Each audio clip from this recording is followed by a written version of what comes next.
Dan penting kami sampaikan, ada banyak pertanyaan seputar pertengahan di Sya'ban ini. Sampai terakhir kami dapati kemarin di Jakarta tentang pertanyaan tersebut. Bagaimana tentang keterangan-keterangan hadis yang menyebar seputar keutamaan atau amalan-amalan di pertengahan Sya'ban, khususnya baik di malam Sya'bannya ataupun di siangnya. Penting kami sampaikan, setidaknya hadis-hadis seputar pertengahan Sya'ban kita bisa dapati ada satu yang kualitasnya sahih, ada satu yang kualitasnya dhaif, dan selebihnya umumnya palsu. Selebihnya umumnya palsu. Saya ambil contoh yang palsu misalnya. Anda bisa temukan ini di kitab Ibnu Majah. Kalau punya kitabnya Sunan Ibnu Majah jilid pertama halaman 421, atau di Sunan Al-Baihaqi Syu'abul Iman jilid ketiga halaman 387, atau kalau Anda memiliki kitab Silsilah Al-Ahadits Ad-Dha'ifah karya Syekh Muhammad Nasiruddin Al-Albani, Anda bisa temukan di nomor hadis 2132. Baik, riwayat ini disampaikan oleh seorang bernama Ibnu Abi Sarba. Beliau mengatakan menerima dari Ibrahim bin Muhammad, beliau menerima dari Muawiyah bin Abdullah bin Ja'far, disampaikan dan disandarkan pada sahabat Ali bin Abi Thalib. Alhamdulillah. Hadisnya barangkali sangat populer, pernah Anda dengar. Idza kanat lailatun nisfi min Sya'ban, jika telah tiba malam pertengahan bulan Sya'ban atau malam atau di hari pertengahan Sya'ban, faqumu lailaha, maka hidupkan malamnya dengan banyak menunaikan salat, wasumu naharaha, dan siangnya lakukan dengan puasa.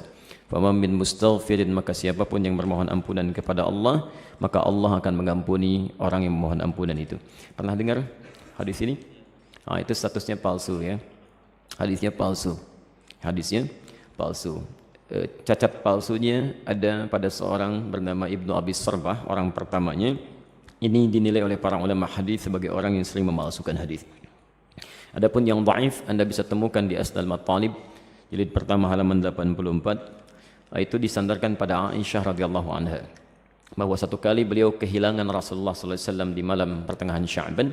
Faqadtu Rasulullah sallallahu alaihi wasallam, dan itu bagian Rasulullah menginap di rumah beliau. Ya, diduga beliau sedang ada di tempat istri yang lain. Dicari oleh Aisyah, ternyata sedang ditemukan di Baqi. Ya, beliau sedang berdoa kepada Allah Subhanahu wa taala agar sekiranya Allah berkenan mengampuni para muslim yang telah wafat di pemakaman Baqi. Ya, maka Rasulullah menyampaikan, katakanlah Aisyah, hari ini Allah mengamati kepada manusia dan mengampuni orang-orang memohonkan ampunan. Ini statusnya dhaif, tapi juga disahihkan oleh Syekh Muhammad Nasiruddin Al-Albani. Yang sahih itu riwayat Abu Musa Al-Ash'ari. Abu Musa Al-Ash'ari. Anda bisa temukan di Silsilah Al-Hadits As-Sahihah, alhamdulillah, karangan Syekh Muhammad Nasiruddin Al-Albani, nomor hadis 1144. Ini yang sahih. Yang kalimatnya juga singkat, ya, bahwa Nabi SAW menyampaikan Allah Subhanahu wa taala mengamati, bahasanya mengamati, ya, kepada hambanya, ya, di malam pertengahan Sya'ban, ya, di malam pertengahan Sya'ban, dan mengampuni yang memohon ampunan sekalipun sebanyak bulu domba di sekuk kalem. Nah, itu yang sahih. Ya. Ini sebetulnya semakna dengan hadis-hadis qudsi yang disampaikan orang pertamanya 31 orang sahabat senior. Dan itu biasa, keutamaan-keutamaan malam. Misal, yanzilu rabbuna tabaraka wa ta'ala, Allah kemudian ya menghamparkan rahmatnya ke langit dunia kepada hambanya setiap sepertiga malam. Itu tiap hari itu, ya, sepertiga malam, ya. Maka Allah kemudian berfirman, faqala ya ibadi, hambaku, siapa yang memohon kepadaku aku akan berikan, siapa yang meminta aku akan kabulkan, faman istaghfara liya, dan siapa mohon ampunan faghafartu lahu, aku ampuni dia.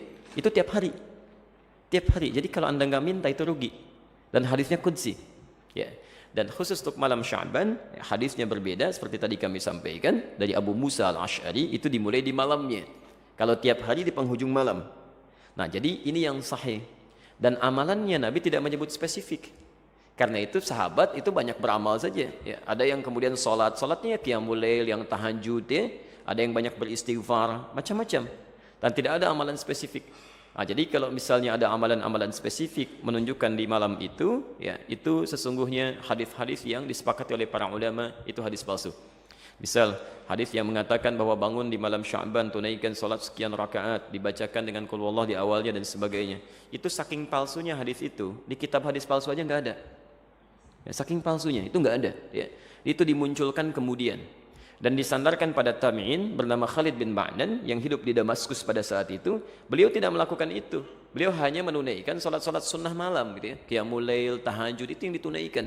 Cuman orang salah menduga gitu ya.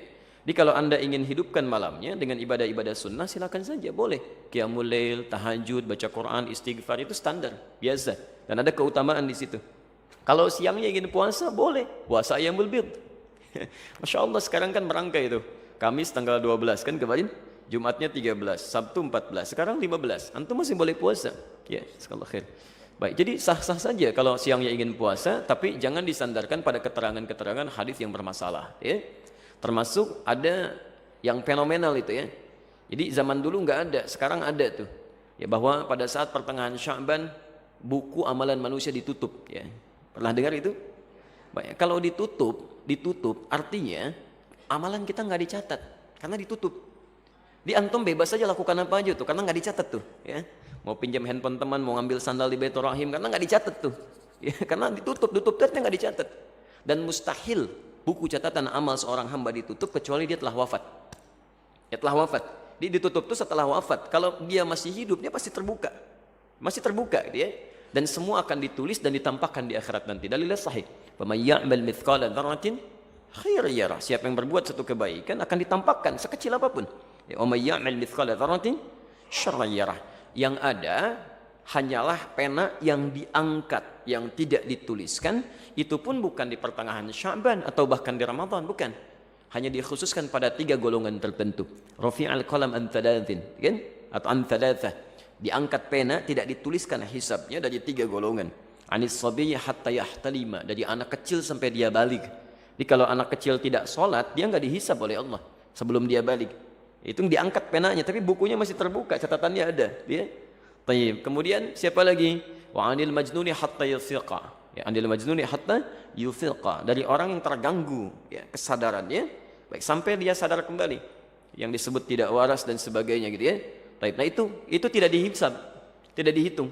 Jadi kalau dia naik misalnya ngambil mangga Anda, dia lempar, kemudian dia ambil mangganya, Anda nggak usah marah, karena Allah pun nggak hisab. Ya, Allah tidak hisab, jelas ya? Karena dia melakukan amalan berdasarkan bukan karena kesadarannya. Dan yang terakhir, anin naimi hatta yastaiqidha. Ya, dari orang yang tidur sampai dia bangun. Jadi kalau misalnya ada di antara antum, ya tertidur, kemudian subuh lewat sampai jam 10 itu belum dihisab tuh. Nah, saat bangunnya di situ dia tempat sholatnya. Ya, tapi bukunya tetap terbuka, nggak ditutup ya. Kalau ditutup artinya sudah meninggal dunia, sudah selesai. Baik. Dan tidak ada kerjaan malaikat nutupin buku, dibuka lagi ya. Tolong tanyakan kapan ditutupnya, kapan dibukanya tuh. Oke. Jadi itu diantara amalan-amalan yang barangkali penting untuk disampaikan. Jadi tidak sepenuhnya keliru juga beramal di pertengahan Sya'ban, tapi juga tidak sewajarnya jika kita melakukan amalan yang tidak pernah ada dalilnya, ya sekaligus juga tidak ada ketentuan dan contohnya, itu barangkali yang coba kita hindari. Kalau beramalnya silahkan karena tuntunan umumnya ada, hadisnya dan sebagainya. Tapi amalan-amalan sunnah yang memang pernah diajarkan dan dicontohkan untuk dilakukan. Saya kira jelas ya.